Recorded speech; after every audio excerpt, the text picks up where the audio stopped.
PQI members, this is Erin Fierro, a graduate student researcher in the Levy Lab Legion, bringing you another episode of TLDR. What up? Can you hear me now? Okay, let's get to the news.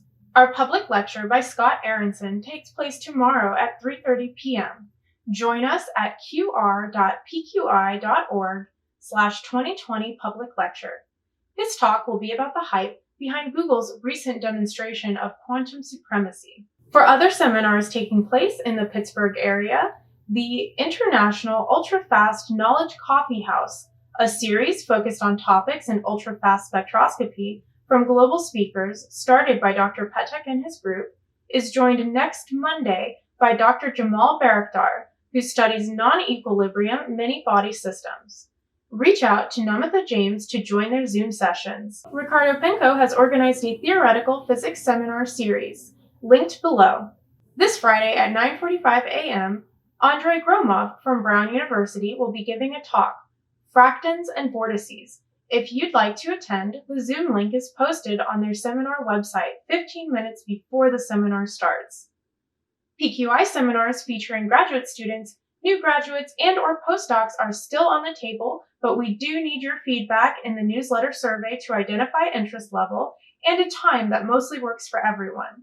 We are also now looking for some nominations, so if you've got any ideas, please contact Jenny or Ka to nominate a speaker. Although we only caught wind of it last Thursday, we hope everyone was able to mobilize and attend the Analog Computational Methods Workshop organized by Dr. David Snoke and Vincent Liu.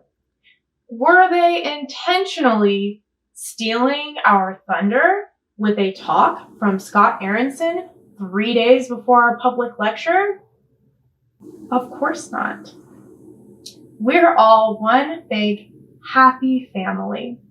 But really, the 3-day workshop was packed with talks and panel discussions from the world of cold gases and polaritons. Recordings of the talks can be found on pqi.org/ACM workshop. In other news, Interface, the Electrochemical Society's quarterly magazine, featured an article from John Keith on the role of computational quantum chemistry on the design of electrocatalysts.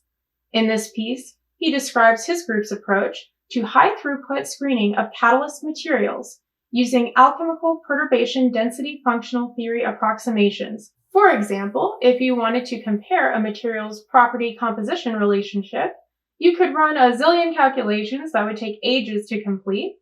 Instead, they explore trends using the alchemical perturbation DFT approach, which cuts down on their computational costs and results in a highly accurate prediction. Last, we couldn't resist highlighting the recent promotional video from the CMU Tepper School of Business for quantum computing.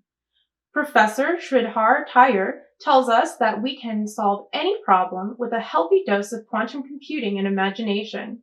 And it's just the dose of inspired feels we needed for the week. If you're looking for more, sign up for Sridhar's Quantum Integer Programming course this fall. The course syllabus is listed below. Well, that's all for TLDR this week. Stay PQ engaged, everyone.